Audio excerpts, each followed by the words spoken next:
Hamad one more time. That was very inspirational, very influential. Thank you.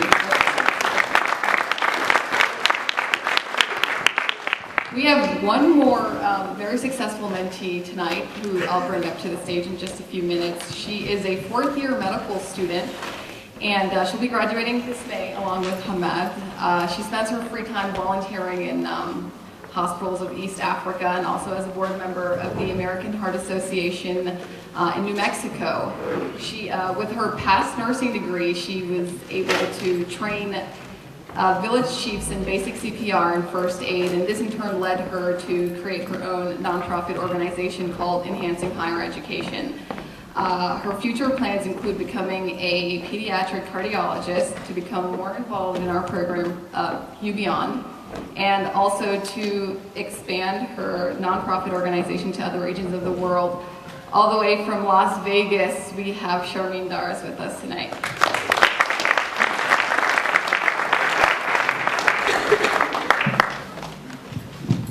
Thank you, Noor, for that. If I could have my panelists please join me up here. So as I call your names, just acknowledge yourself, please.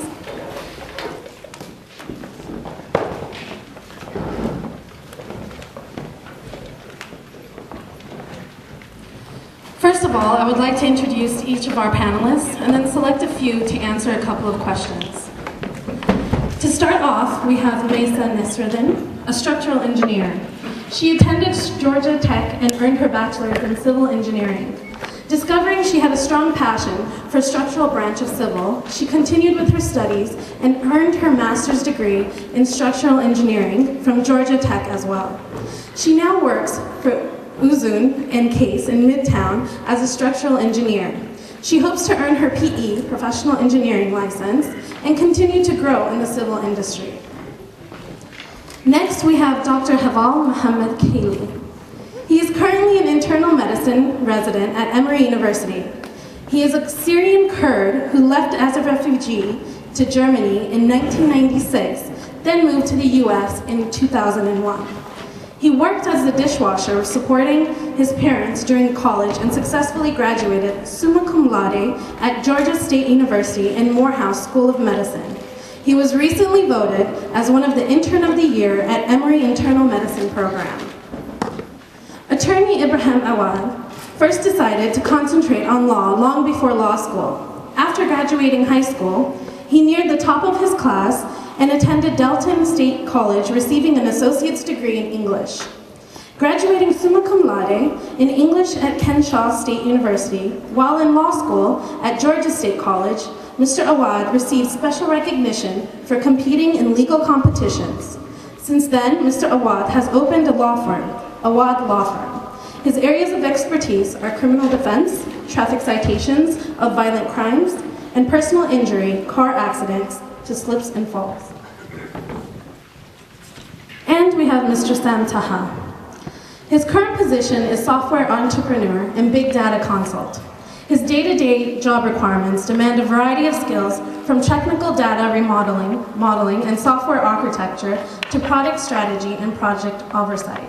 Mr. Taha attended Michigan State University, where he received his MS in computer engineering. His expertise are cloud computing, mobile app development, and big data analytical and data warehousing. Nina Mustafa graduated with a BS in economics and a master's in business administration from the Terry School of Business at the University of Georgia. She held many positions at AT&T in network sales and product marketing. Her most current role is as the Chief of Staff to the Vice President of Digital Experience. Architect Hunera Sinu was born in Lebanon. She earned her degree in architect from the American University of Beirut. She moved to Atlanta in 1993 and worked for a small design firm. She is currently working as an independent consultant for individuals and nonprofit organizations. On a personal level, she is married and has 2 children and is involved in various community projects. She is a speaker with the Islamic Speakers Bureau of Atlanta, a member of the planning committee for the Women Interfaith Community in Roswell, and the facility director for the Roswell Community Masjid. Bassem Zakuri, a mechanical engineer, born in Beirut, Lebanon, and moved to St. Louis, Missouri in 1981 to attend college. He earned his master's degree in mechanical engineering from Washington University in 1985. In 1993, he joined the Coca-Cola Company, where he served as a senior project manager until July 2013. He started his own company specializing in the repair maintenance of restaurant equipment in November. He serves on the board of the Islamic Speakers Bureau of Atlanta, as well as the member of the planning committee for Atlanta Interfaith Leaders Fellowship and the chair of operation teams for Roswell Community Masjid. Dr. Sanford Chandler is an assistant commissioner for global initiatives. Chandler, who expanded the international program at Chattahoochee Technical College, was given a job of building greater worldwide recognition of the TCSG education program, while also working to expand the new and existing international student and faculty exchange at all of the 25 TCSG colleges. Chandler has devoted more than 37 years of education, including almost 23 years in Georgia Technical College systems. Now that we know a little bit about everyone, I would like to ask some questions to one of you, and just stand up and grab the mic and answer, please. Dr. Chandler, for vocational trade, how can technical and vocational trade be a good option as an alternative for the youth, and what areas do you see opportunities? Thank you very much, and thank each of you for what you do in mentoring or either being mentored into the educational processes here in Georgia and throughout the United States. Technical colleges are filled with individuals who have stories. Not just, I'm going to school, but they have a life story, and they have a life story to tell. The technical colleges, 25, have 600 different programs leading to associate degrees and then on to further their education. Many students who come to the technical colleges do not or have not acquired all the skills necessary to complete the four-year degree. The technical college system acts as a community college system, but also as a cultural awareness and strengthening of the individual with these stories to move forward either in employment, help and assist go through college, or to move on to college of their choice. So there are many opportunities in the technical college system. We have 80 physical facilities around the state within a 25-minute drive of every individual. So the opportunities are there. If you have a vocation that you're interested in, these are stepping stones, these colleges are, to move forward. Thank you. Thank you, Dr. Chandler. Next, Dr. Haval Keeley.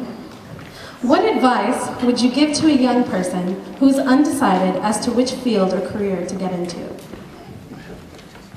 Hello everyone. It's an honor to be here. And I think talking about to young people about what to do is like being hungry. You don't know what you want to eat, but I tell them, go to the restaurant, attend college, look at the menu. You never know what you're going to find. And when you go into the college, you're going to find a lot of things you like, and then you'll eventually pursue it. For example, I have actually one of our mentees here, Faris Musa, whose father is the owner of the Mediterranean Grill. He also didn't know what he wanted to do. I was like, he likes stuff about reading, and I was like, well, go to college and see what to do. And he went in there, he studied social studies and political science, and actually he graduated this year to be a valedictorian of Georgia State with 4.27 GPA. I mean, one of the first Arab American actually to receive that award at Georgia State, so it was very impressive for us. So I think that's what I tell the best advice. Go just in, find what you like, and most important thing, find a mentor that's accessible, that actually truly care about you and successful. I mean, I was pleased to meet Dr. Latouf, and through Dr. Latouf I met a bunch of other people. Last month I had a pleasure to work with Dr. Falhouri, and when he heard my name, he's like, oh, you Dr. Latouf's mentee? I was like, yes. Well, we became instantly friends. It was by connection. Then I had to maintain actually my reputation with him. So I think it's very important to like I said, just go into the restaurant, look at the menu, and if you find something to eat, then you eventually like it and pursue it. Thank you, Haval, for that excellent advice. Next, we have Nina Mustafa, corporate business. Who is your role model and why? Great, thank y'all so much. So I think you have many role models in life, right, for different reasons. As a woman, I have a role model. As a business person, I have a role model. But the one that stood out in my mind the most was my dad's dad, or my paternal grandfather. This man had less than a 5th grade education and was really able to sort of grow his family and teach them about education and how truly important education was, and that, you know, it was the single most important thing you can do for yourself and for your future. And so, you know, he really sort of taught them that this was important. And so because of that, right, he has not only had 7 wonderful children who were, you know, business owners, doctors, lawyers, CEOs of companies, right? But the grandchildren also benefited from that. And so we are all, you know, college isn't an option sort of a thing, and, you know, you go to college, you get your graduate degree if you want, and learning is so important. And it doesn't necessarily mean through college, but learn wherever you go, however you learn, just make sure that you're constantly learning. And so he is the one person that sort of stood out in my mind as my role model. Thank you. Excellent story, Nina. Thank you. Mesa Nesriddin, structural engineer. Why are you involved in mentorship? Good evening. There's a number of reasons I'm involved in mentorship, and of course you can see it's networking, number one. You meet a lot of different people from different places, diversity, you know, and then through one person you'll meet 10. So if you keep counting 1, 10, more and more, you'll just meet everybody, and you're either networking or you're not working. So another reason, of course, you have a support system behind you. And when you go through these steps, you know, a vital chapter of your life, you need a support system, not only your family and your friends, but other people who have been through those steps with you and can tell you, you know, give you advice of where to go and what necessary steps you need to take to reach your goals. And of course, as an aspiring young child, you want to have a lot of goals, and as an adult growing, you start reaching them and you want to create more goals. So in order to reach those goals, you have to meet more people and get more advice and actually take the advice. Also, constructive criticism. There's always room for self-improvement, always. So to have somebody give you constructive criticism makes you improve yourself, and then you then improve yourself in every aspect that you take in your life. Another one would have to be, I guess, the opportunity to meet people and get their perspective. I think that's just so important. It honestly is very important to get other people's ideas and learn from there. So, and you know, that's how I got here, through networking. And now I work for a great company here in Midtown at Usman Case, and they designed the Georgia Aquarium, and I love what I do, and I didn't get there by not doing anything. You have to reach out and meet people. So, thank you. Thank you, Melissa.